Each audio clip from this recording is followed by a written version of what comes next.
Good afternoon and welcome. I'm Janet Gillow, Director of Professional Development at the Brown School, Washington University in St. Louis. So happy to have you today as part of our audience for Open Classroom. Throughout this webinar, you are muted. We can't see or hear you, but if you're joining us on Zoom, we definitely want to hear from you, your questions, your comments. Please throw them into the chat feature and we'll bring you into the conversation. Before we get started about today's program, I just want to share some things that are coming up later this week. Tomorrow is our annual Masters and Johnson lecture. We're being joined by Alok Vaidmenon, who's delivering a lecture entitled Beyond the Gender Binary. That's taking place at 5 p.m. Central tomorrow.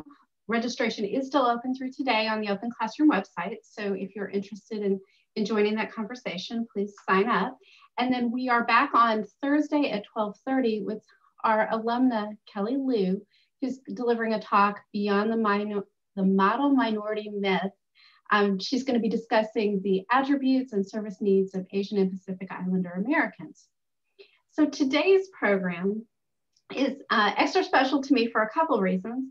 One of the things that's been great about Open Classroom is we've had the opportunity to not only bring our faculty into the conversation, guest lecturers and classrooms, but today's conversation is an extension of the Brown School's Policy Scholars Program that's open to students in our degree program. So if you're joining us from the community, you're getting a sneak peek of what that special cohort of policy scholars and learners gets to study while they're with us at the Brown School.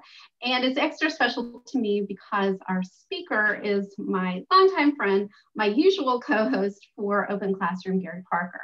So Gary is the Brown School's Associate Dean of External Affairs, and he's the founding director of the Clark Fox Policy Institute. He has spent more than 2 decades engaged in policy practice, so he definitely knows what we're talking about today. He was first a government employee, and then he's been university-based as a policy analyst and a researcher.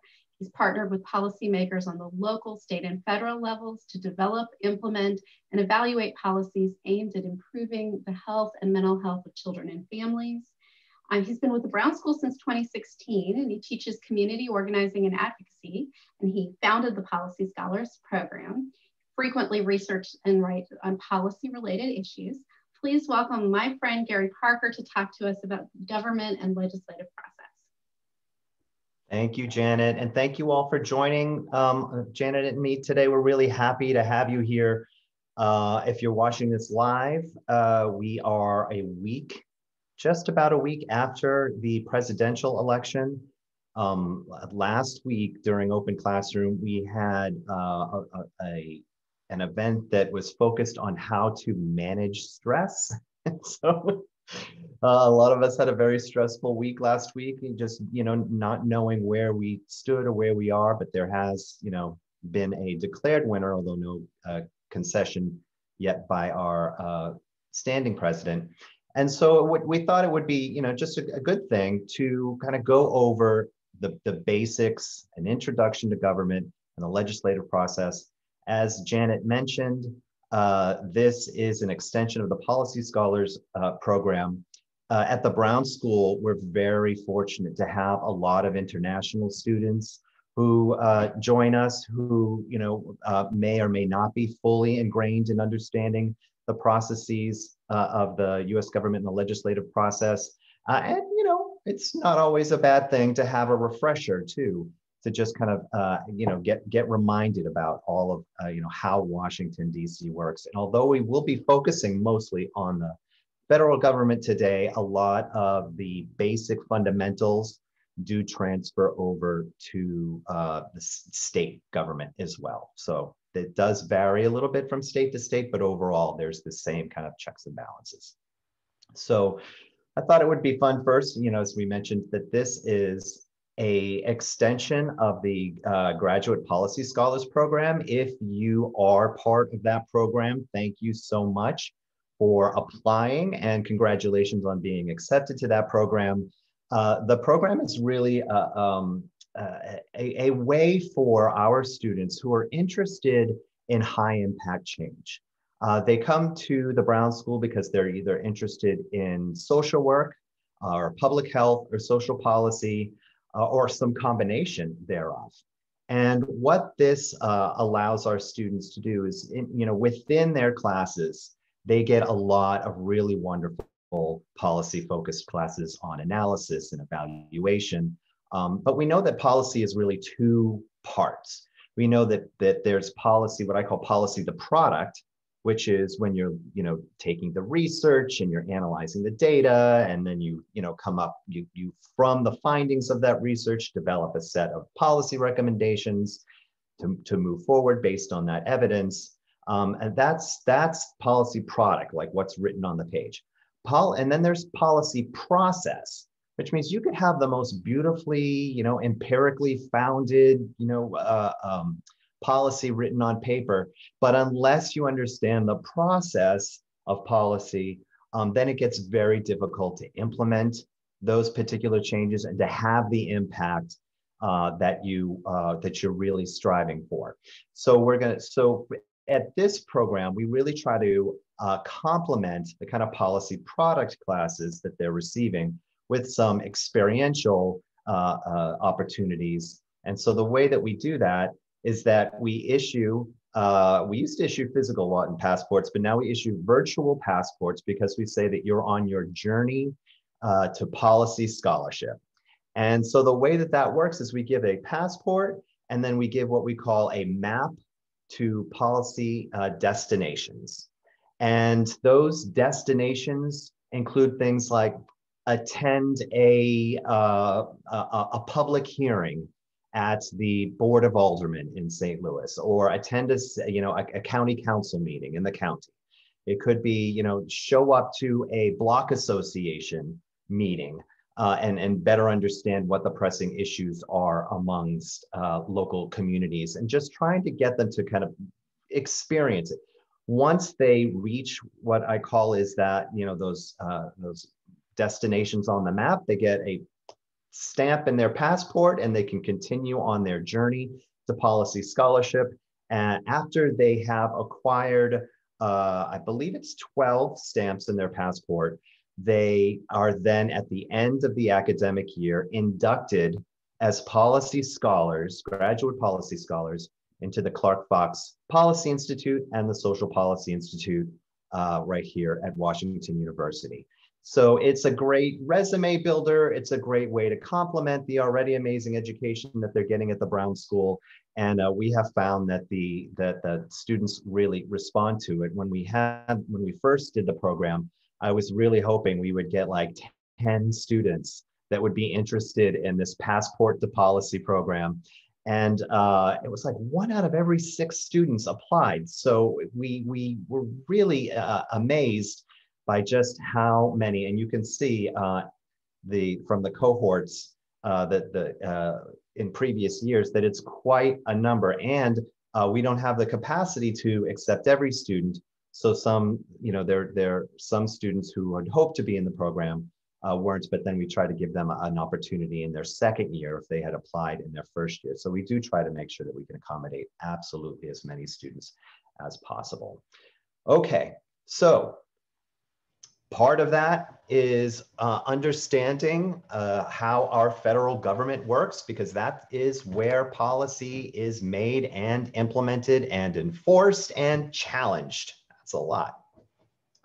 I just want to remind you too, as we go through this, feel free to write in your thoughts or your questions in the chat, as Janet mentioned. I'll try to keep an eye on it, but Janet's going to curate most of those questions for us, and she'll deliver them to me in the end. But also, if you have a particular resource or a link that you want to put in there, we found that folks have been really generous in, in supporting our panelists and helping them get that information or clarifying some of that information. So your thoughts are warmly, warmly welcomed.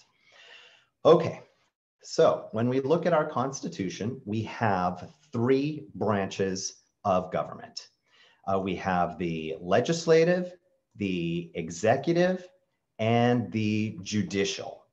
So under the legislative branch, we have Congress. Can you see my cursor, Janet, if I move that around like that? Okay, good, so I can use it as a pointer. We have the Congress, which is made up of the Senate and the House of Representatives. We have the executive branch, which is made up of the president, the vice president, and their cabinet. And then we also have the judicial, which is lots of federal courts, and I'll tell you exactly which of those are, and the Supreme Court. And the way that they function is they serve as a check and balance on each other.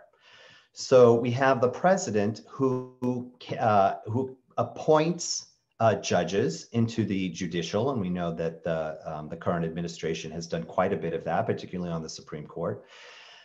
And we have the judicial, well, we have the legislative branch, which actually, develops the laws, and passes them.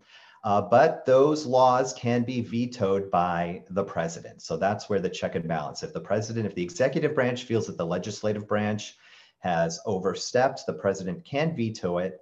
And then, of course, the legislative branch has an opportunity to override that veto. At the same time, the judicial branch can declare if there are acts that are unconstitutional by the president, or if a law that was passed and signed by the president falls outside of what they would consider within the U.S. Constitution. So there's a system that the Founding Fathers developed to ensure that no one particular branch of government can kind of run forward on its own.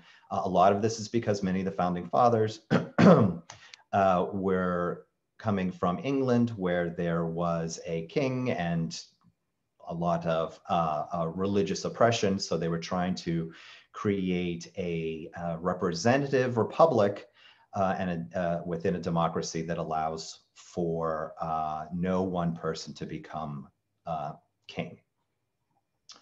So as a review, the executive is the commander-in-chief. That's the president, means he oversees all of the armed forces. He conducts, or one day she conducts, foreign relations. So that means that they are kind of they oversee the relationship that the United States has with other countries, and they do that through the cabinet, mostly the Secretary of State. Enforces the laws that Congress creates, and I'll get into a little bit about how that happens, but it's mostly through the bureaucracy of the executive branch. And then the executive power also has the executive has the ability to veto any particular bill that has been passed, which then would send it back to Congress, and Congress would have to override that veto with a 2/3 majority vote.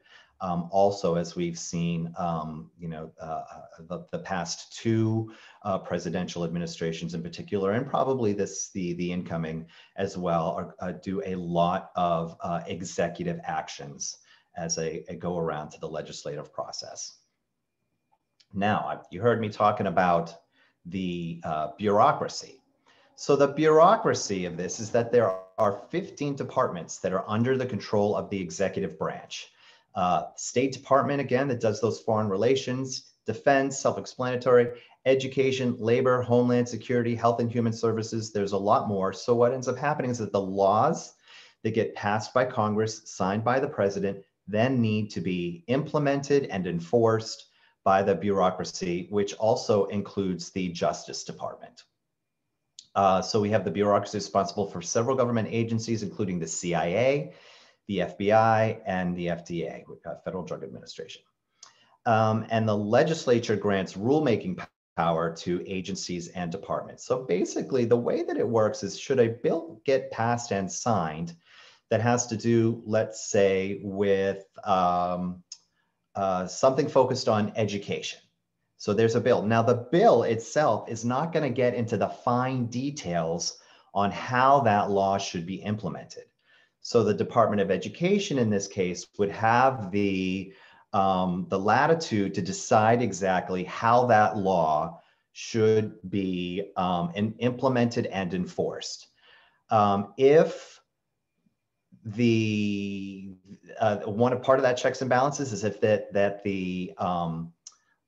one of the other two branches feels that the law is not being implemented in the way that it is intended, they go to the judicial branch to kind of make that determination on whether the implementation is not legal or constitutional.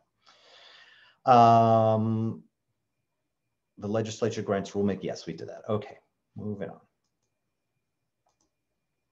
Okay, the legislative power. That is the House of Representatives, which are elected every 2 years. There are 435 congressional districts.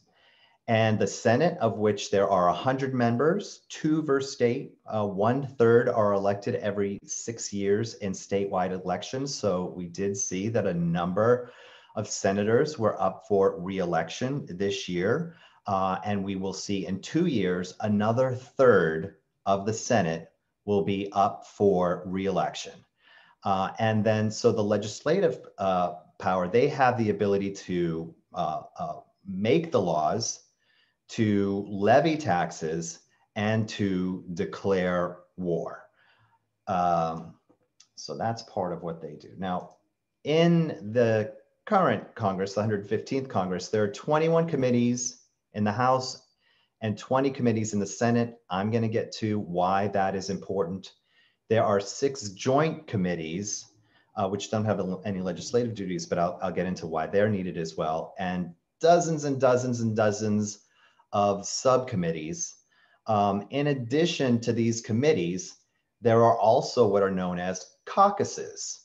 And so these caucuses aren't formally recognized by the Congress, but there, for example, there's a social work caucus. So those members who are social workers or who, identify and support the values of the profession would come together as a social work caucus and then, use their kind of collective coalition to help advance legislation and bills and levy, and leverage their power to kind of advance their own agenda. And then getting to the judicial, again, these are the folks who decide the constitutionality of the federal laws, and then they resolve disputes of the legislative and executive laws and actions. There are 93 district courts, 13 circuit courts, and 1 Supreme Court. And the Supreme Court, of course, has been in the news quite a bit these days, as within the last 4 years, there have been 3 new members that have been appointed and approved to the Supreme Court. And that process with all of these courts is that the executive branches can nominate who they would like to be a judge, and then the Senate has to approve those particulars. So there could be, if the executive branch were to propose a certain person to take over as a judge, and the Senate decides that they don't think that that person is right, they can decide not to move at all, as we saw in the previous administration, or they could just vote it down and say no. So the judicial power does have those 2 ways for checks and balances. And now, although there are 3 branches of government, there's one other very particular important constituency that plays a very big role, but not an official role.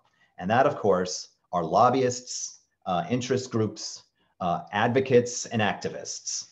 And you can see we have a cartoon here that says, it has a picture of what we are to assume is a legislator. And he's saying, nobody tells me what to do or say. And those comments are written in pencil that says lobbyists on them.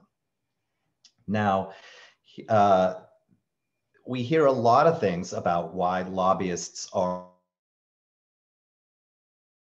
a bad thing, but they're not all necessarily a bad thing. So the good part of this is that they are lauded for giving a voice to the electorate outside of the ballot box. So for example, we know that folks who are in the social work and public health and social policy professions who are interested in, are change makers and interested in advancing change, they have an opportunity to engage in this process and kind of go to their elected officials and the legislators and say, it is critically important that we have a bill that's passed that does X. So there are good things, but at the same time, these groups have faced extreme criticism for pulling political parties to the extreme and influencing elections over single issues. And what's also interesting is that these advocates and interest groups can organize and then hold their elected officials accountable. And we saw this in New York, for example, where when marriage equality was moving forward within the state, not a single Republican senator who voted for marriage equality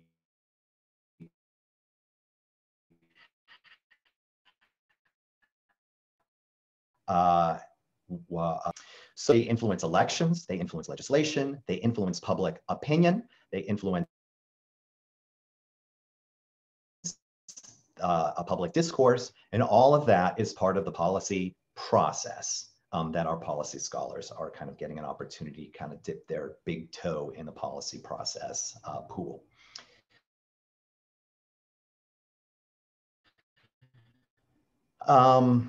Opinion and public opinion is like if you write an op-ed or a letter to the editor. This is not just, excuse me, I'm going to just grab a quick drink of water here.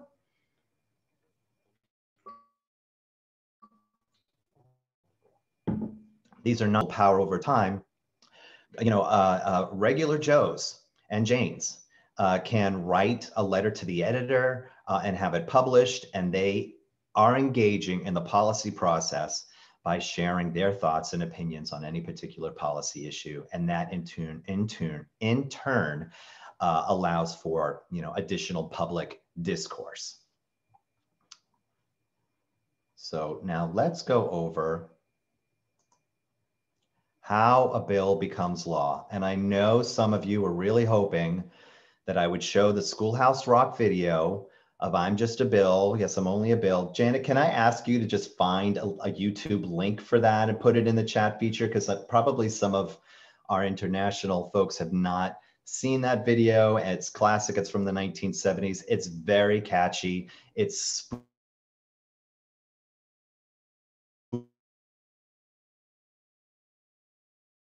spoofed a lot on Saturday Night Live. I would actually just talk you through it, though it's definitely worth seeing. So thanks for putting that link in the chat. So it's the bill. It says it starts here. Now here's the interesting part. Bills need to be introduced. And those bills, though, don't always come from the House of Representatives or from the senators. They could come from those special interests as we discussed. And I'll give you an example of work that I was doing with Dr. Tim McBride from, it's at the Brown School, a very well-regarded public health researcher and a policy analyst. And through a an engaging kind of public process and convening that we did, we asked healthcare providers from across the state what would be low-hanging fruit. And in the state of Missouri, really the only thing in most cases that the governor or the legislator will consider is something that will improve healthcare but does not increase cost. And that's just part of a fundamental philosophical belief in small government and low taxes that is mostly held by the Republican Party, which is the dominant party here in the state of Missouri. So, Tim and I kind of really listened to those healthcare providers. And one of the things that they brought up is that if you were on Medicaid and you had an injury and your Medicaid covered, the fixing of that or the healing of that, they were not authorized, Medicaid was not authorized to pay for physical therapy. So if you had an injury in your elbow, the doctor could fix it, but then they couldn't send you to a physical therapist that would help you how to remove it again and help build those muscles. But if you don't learn how to do that properly, it can cause a lot of pain.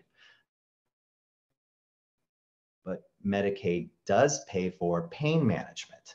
So those folks, rather than going to physical therapists, were routed towards pain management. And that pain management, in many cases, looked like opioids. And so there was a thought that there was an association between opioid use in the state of Missouri and the lack of being able to, have access to needed physical therapy. So, lots of discussion with the governor's office. Thankfully, this is a regulatory change because the state is allowed a lot of flexibility on how they use funding that comes from the federal government in terms of Medicaid. And the governor then did put in a request with the federal government that they be allowed to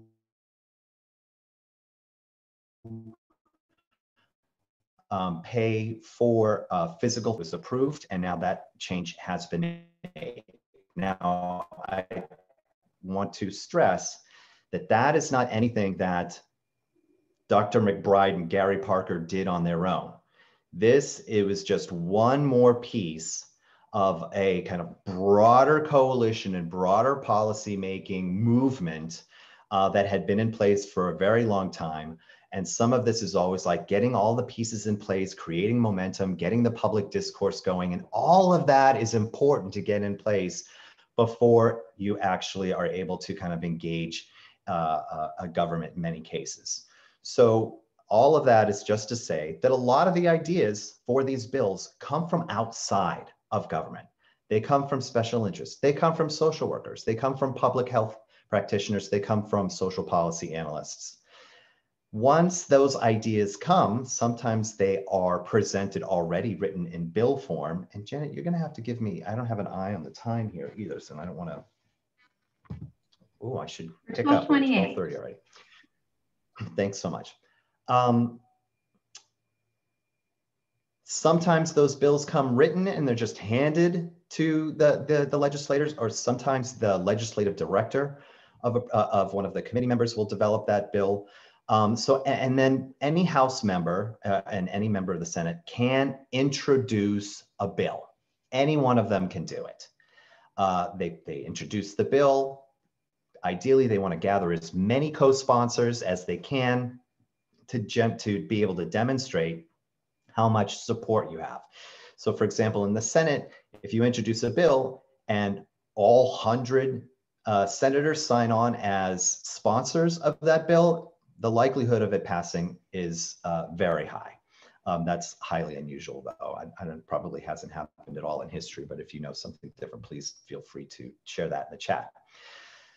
Now, once the bill is introduced, it just kind of sits on paper until these committees are able to look at them. Now, the committees, and they're on each side, and we talked about, for example, the Education Committee. If this is a bill that has to do with education, it would go to the Education Committee, but the chair of that committee and the chair of all of the committees are appointed by the head of the House of Representatives, currently Nancy Pelosi, or the head of the Senate, currently Majority Leader Mitch McConnell. They determine who the chairs of those committees will be. So once, Mitch McConnell appoints a chair for that committee, the chair can say, no, I'm not interested in reviewing that bill. And then the bill just kind of just sits on paper. Nothing happens.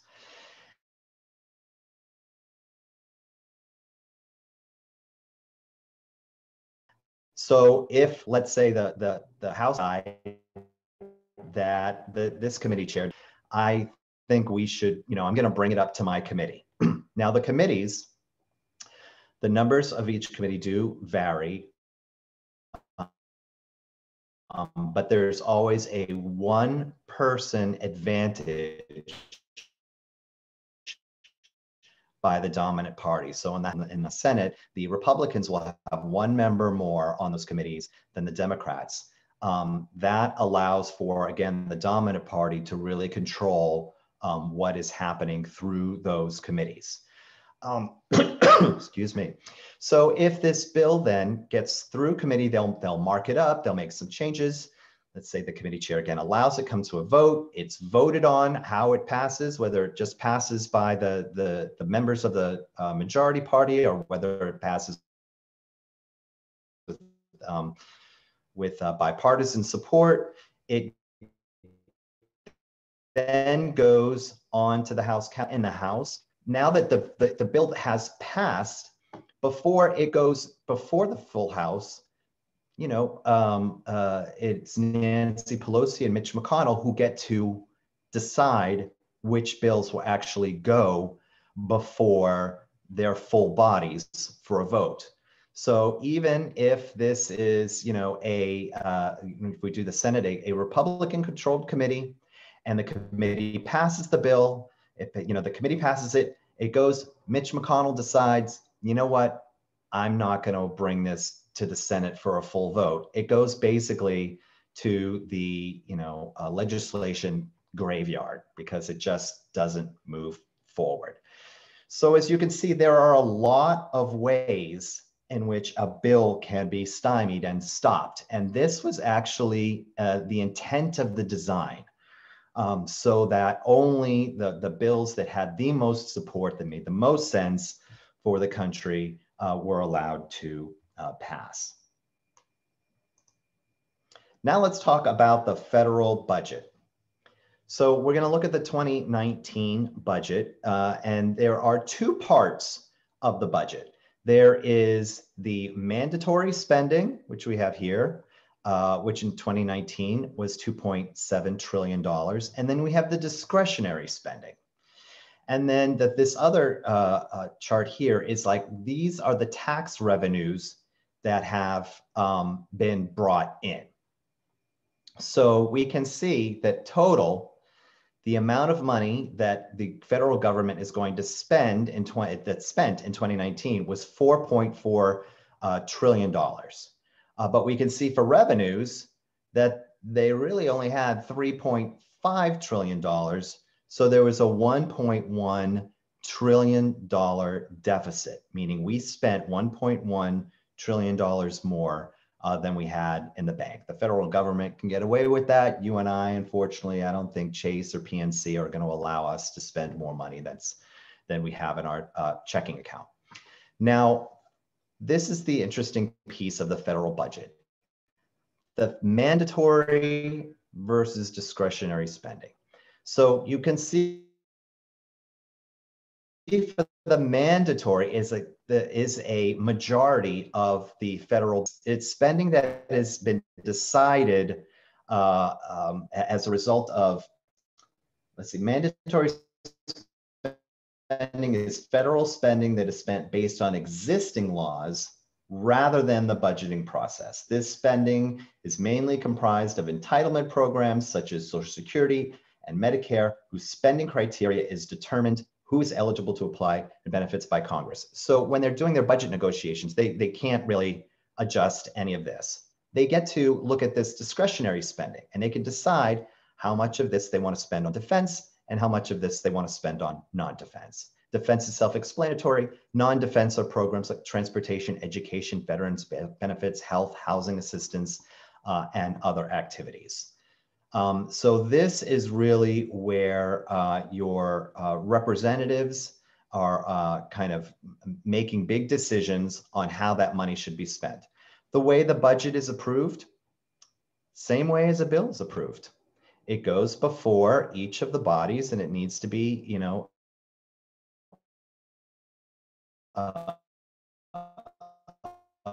approved. If they are not, the differences in negotiates, try and get something as close to representing both houses, and then it goes to the president for their signature. I'm going to try to use gender neutral.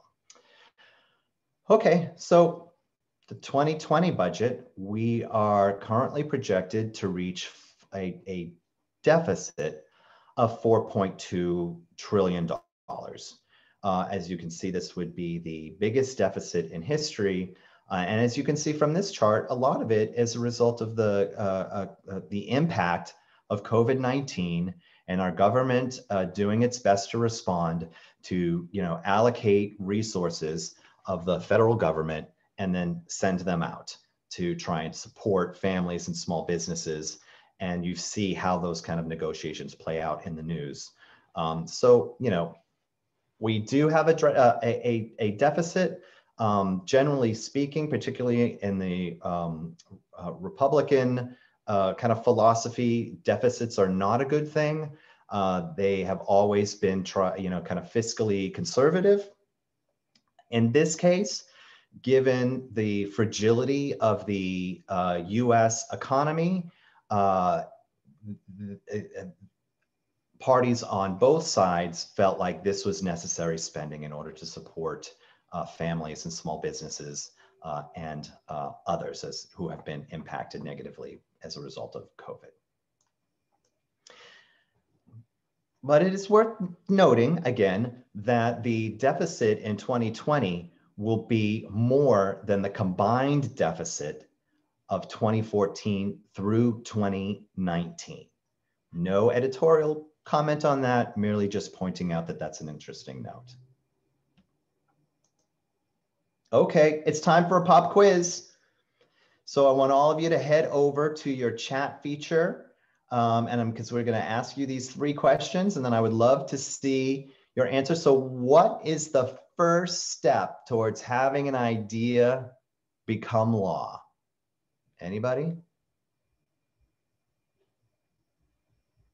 I'm going to give you a second to get to that keyboard. What is the first step towards having an idea become law?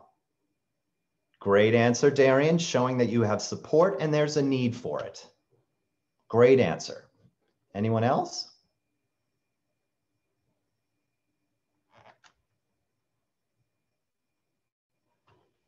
Another great answer, talking to your legislator in your district, serving as an advocate. Joe is saying the bill needs to be introduced by either a legislator or a special interest group. That's right. Christy's saying get a legislator to sponsor your bill. Absolutely. So all of you have the ability of taking that first step. I want to say that again. All of you have the ability of taking that first step towards having an idea become law. And you can engage in that a lot of different ways. I'd like our comment here that says attending an open classroom session on the legislative process was also a very good answer. Thank you, Dan. Okay, so what happens if a bill is passed by the Senate? Oh, I actually didn't share this. So now I'm asking you a question for something that I didn't share yet. But let's just say what happens if a president doesn't sign a bill into law. So we talked about how both the Congress and the Senate have to jointly pass the same bill. It goes to the president for its signature. He has the opportunity to veto that bill and send it back to the legislative bodies or sign that bill into law. What happens if he doesn't do either? Anyone? What if he's like, I'm not going to sign this. I'm not taking any action on this particular bill.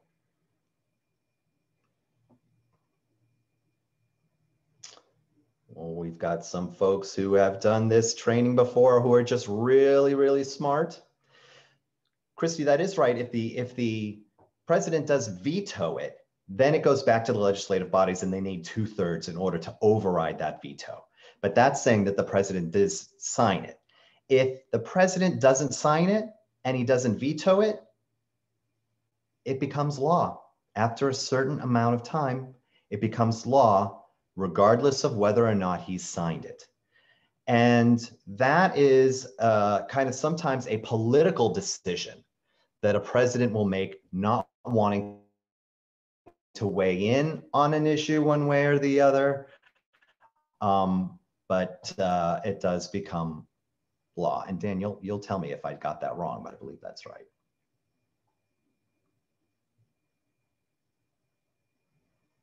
All right. Last question, pocket veto. Janet, can you Google that for me real quick? I'm actually not 100% sure. Okay, and we talked about how can social workers, public health practitioners, social policy analysts become engaged in the legislative process? There's so many ways. There's so many ways. What do folks think? How can each of you engage in the legislative process?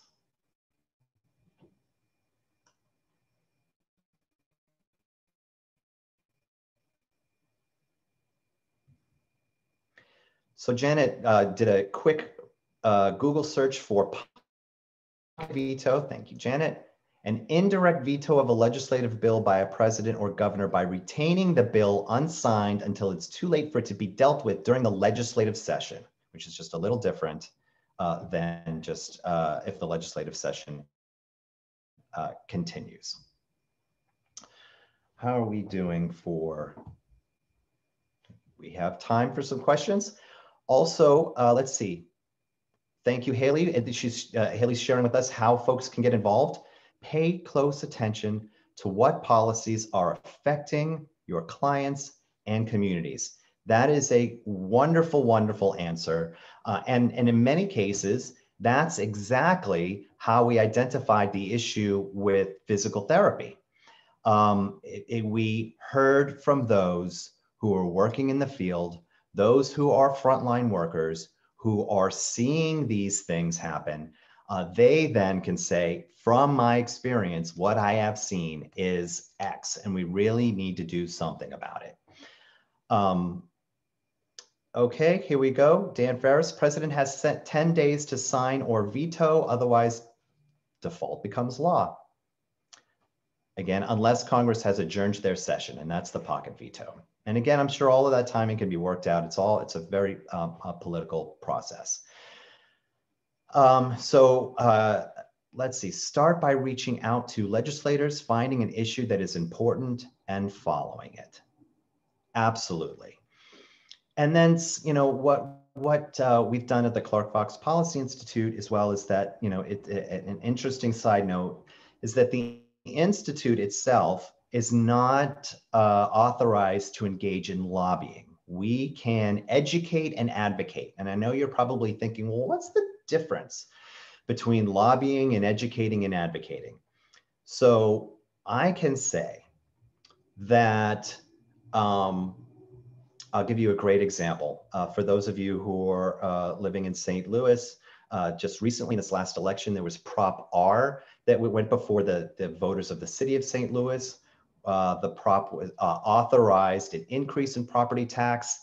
Those revenues would be dedicated specifically to early childhood programs and services. At the Clark Fox Policy Institute, we issued reports, and I encourage you to check them out on our website on the importance and value of access to quality, affordable early childhood care and education.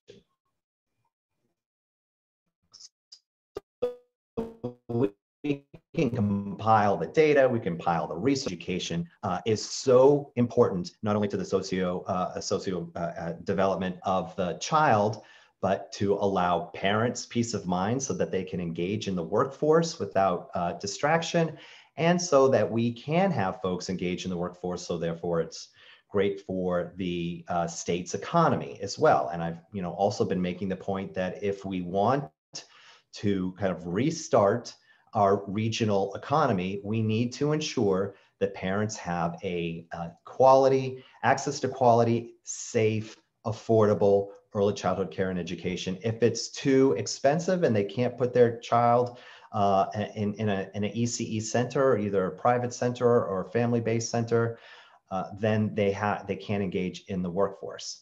So as a kind of the Institute director, I can talk about the science and everything that is important by ECE, but I cannot say, therefore, everyone needs to go out and vote for Prop R. The line is when you start to advocate for a certain and particular piece of legislation, you're crossing the line from advocacy to lobbying. Now, that's not to say that, Washington University doesn't engage in lobbying. It absolutely does. And nonprofits are allowed to engage in lobbying. However, the law limits the amount of resources that any nonprofit institution can allocate to lobbying. So we saw Washington University get really behind Medicaid expansion. The faculty at WashU had been talking about the value of expanding Medicaid to the residents of the state of Missouri for a long time, talking about the health benefits, the economic benefits, all of that. And they are allowed to do all of that as representatives of the University, but it's only the central administration that can then say, then vote, was it yes on 2? Is that what it was, Janet? Only the central administration can make the decision of like, yes, we're going to advocate that the voters of Missouri say yes on 2, which authorized the expansion of Medicaid in Missouri. And that too did pass in the state of Missouri. So the reason that the central administration can do that is because they want to know very clearly the amount of resources that they're dedicating. Therefore, they will decide what those resources are. And, you know, I'm happy being an advocate. I'm happy, you know, sharing the science and the empirical evidence behind, you know, the need for quality, affordable early childhood education. And then those reports that we release, how those are used by advocates or lobbyists, it's up to them. A lobbyist can then take that report and say, we want, you know, Prop R passed, and here's all the science behind it. I also wrote an op-ed that was written in that was published in the St. Louis Dispatch along with the Tia Thurman that focused on exactly why the importance of access to early childhood education. I didn't say that therefore voters should vote for Prop R, but what I was able to do in my capacity was allow for further discourse and conversation. So if you're working in a nonprofit and your executive director is saying like, well, we're not allowed to engage in lobbying at all, that's not true. You are limited in what you can do, but you can't do it, you know, you can't have your organization focused on lobbying. You'd no longer be a 50c3, you'd be something called a 50c4, which is an organization that is allowed to use all of its resources towards lobbying. We have about 10 minutes left. We can take some more questions. Or Janet, you got any thoughts? Yeah, Gary, thank you so much. You covered a whole lot of ground in not a lot of time.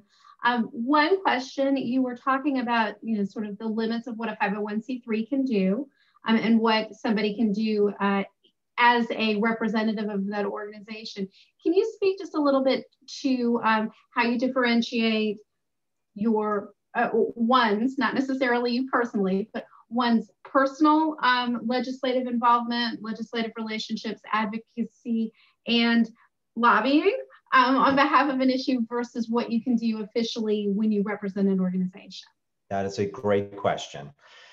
And I'll use myself as an example. So I cannot, as an official representative of Washington University, start to say, listen, I'm representing WashU and I want everyone to go out and vote yes on Prop R.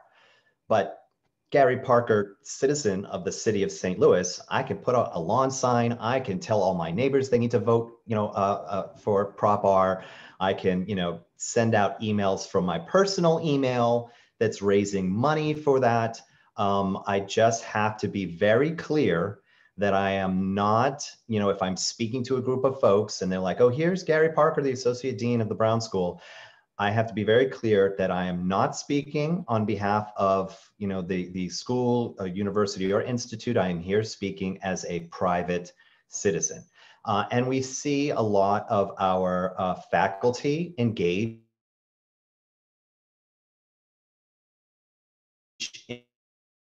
in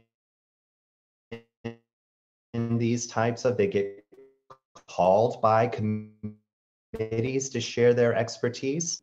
But again, as an official representative, as a, you know, as faculty of Washington University, that's as far as they can go. As, you know, when they leave that committee and they can say, as a private citizen, I really like bill number, you know, 123 rather than bill 124, because that, you know, one bill is doing better than the other. You can't comment on any specific piece of legislation. Great. So there's a great question in the chat from Joe asking for you to just expand a little bit more on executive actions. If it bypasses Congress, is there a limit to how much power they have? What is judicial oversight of executive actions? That is a great question. Thank you for asking it, Joe. It's murky waters when it comes to executive actions. And there are often questions about their legality. And so, for example, when the president signed an executive action that was designed to ban travel from countries that were mostly Muslim countries, that got challenged in court. And so it goes before the court system, and then the Supreme Court in this case can make a decision. And in this particular case, the Supreme Court ruled in favor of the president, saying that this wasn't a Muslim ban. This was a particular ban on countries that were seen as high threats to national security. So often you're going to see a lot of like legal gymnastics, because the intent is one thing, how it's written is another, right? And so there's always, like with a lot of elected officials, there's their public position and there's the private position. So I'm not going to make any statements on what the intent behind any particular executive action may be. But to your question, Joe, yes, those executive actions can be challenged, and if it is determined that they fall outside of the power of the executive branch, then whatever was done as a result of that executive action needs to be undone. That is a oftentimes long consuming process. Unfortunately or fortunately, it really depends on what on any particular issue. So often, an executive action will move forward whether or not it's legal, and then it'll be some time before the determination is made, before it's considered constitutional or unconstitutional. Thank you for that question. That was a great question. So you talked a bit about the importance of committees and committee chairs. There's a position that we may have heard of, ranking member of the minority party. As a practical matter, what responsibility, what power does that minority ranking member have? Very little. It's really the dominant political party that is calling the shots for that particular committee. A lot of question across the aisle. We haven't seen so much of it in recent history. There may be more of it coming. There may not be. It's too soon to say what this new administration will bring with it. But again, the minority party has very little opportunity to weigh in. Generally speaking, though, that if the committee chair and the ranking member are both behind something, there's no way it won't pass out of committee. But again, if it passes out of committee, doesn't mean it's going to be brought to the floor for a vote. It could still end up in that bill graveyard if the majority leader does not, decide to bring it before the full House or the full Senate. So this talk is primarily about the federal level.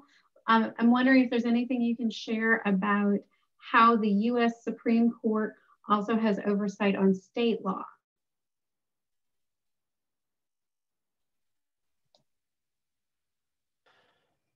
Generally, so if there is a state law that is passed, and again, the branches of government generally are very similar on the state level.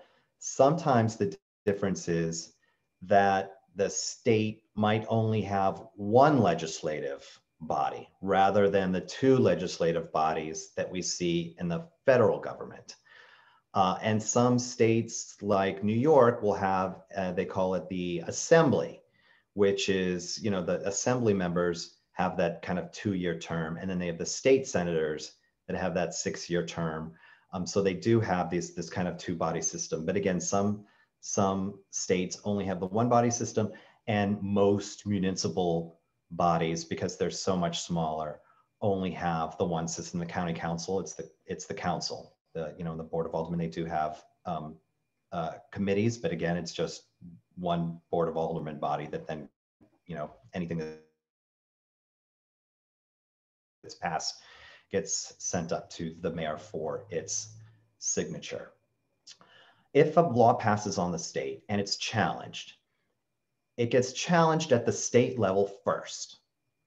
If the state decides, or their state decides that it falls within the state constitution, it will stand.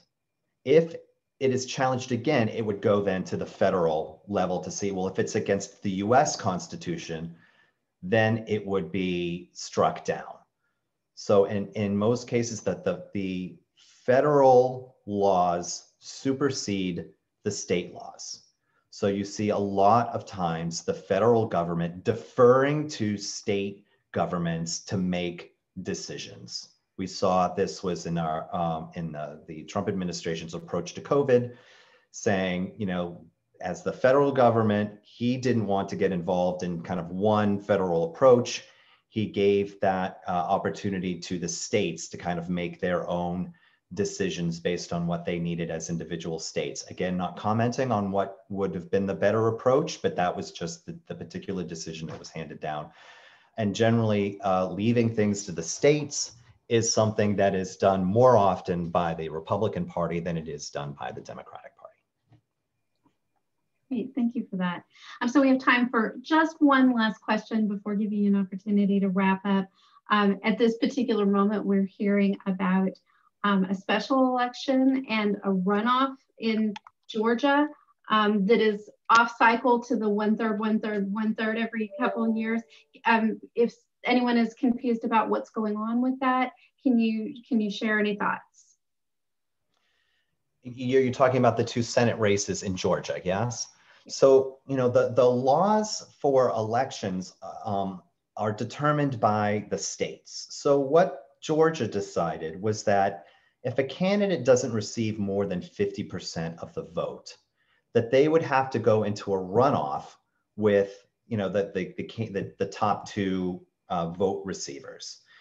And so there will have to be yet another election. And it's interesting in Georgia, neither candidate yet, although, they're still counting votes, neither candidate yet has, or I think one is just over 50 and one is not near 50, but it could result in both of these Senate vote getters. This is critically important because right now what we're seeing is a 48 Senate seats that are controlled by the Democrats and 48 Senate seats that are controlled by the Republicans.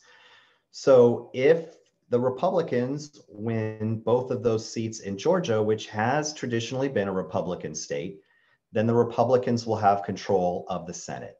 Now, if the Democrats get one and the Republican gets one and they're 50-50,